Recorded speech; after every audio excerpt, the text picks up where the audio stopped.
I was, actually I had started to lose my hearing before I went to Keuka. I was 40, and I was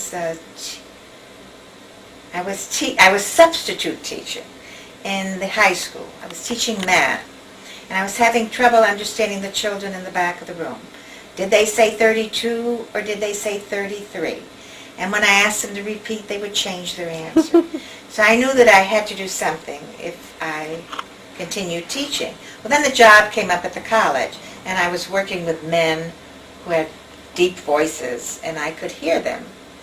And so I didn't really have to do anything about my hearing till about 3 years later, when we had a new president, and I had a little trouble understanding him. So I went to the doctor and said, you must send me to an otolaryngologist, ear, nose, and throat doctor. And he did, and I got my first hearing aids. And now I'm on my 8th pair of hearing aids, and they are my best friends. And with them, I hear relatively well in nice, quiet situations. Without the lawnmower outside. Without the lawnmower outside, you're right.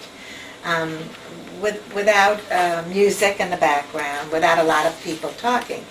But I have all sorts of equipment that I use that help me in those noisy situations. How deaf are you?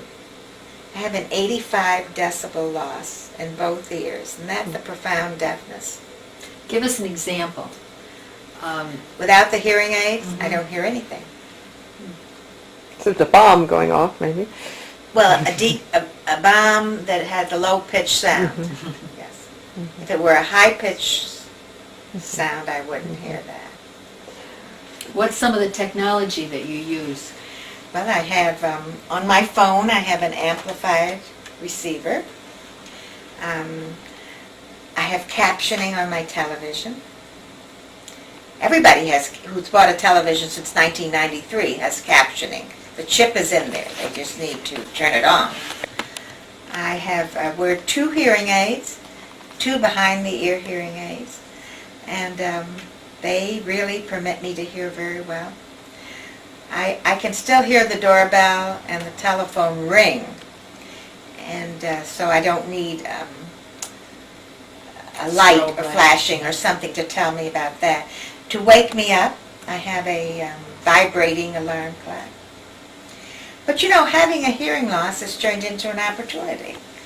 Because if I hadn't had a hearing loss, I probably never would have joined Self-Help for Hard of Hearing People. I would never have been involved in some of the advocacy programs in the community. I do a lot of advocacy in Rochester as well as in Yates and Ontario counties. Training nurses and aides, in training at the hospital and for the hospital and for the nursing home. I go out and speak to library groups of people who come to libraries to learn about hearing loss. I go to the senior centers where people congregate either to do crafts or to hear lectures or just to get together. We go to every senior center in Rochester and speak to them and prepare them to have their hearing tested.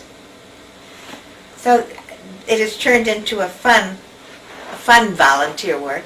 Plus the fact, because of a hearing loss and being involved in organizations whose issues are hearing loss, I was asked to write the book.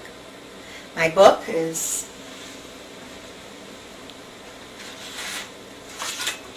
Keys to Living with Hearing Loss. And it was a fun book to write. Right now it has all these papers in it because I'm writing a brochure for New York State.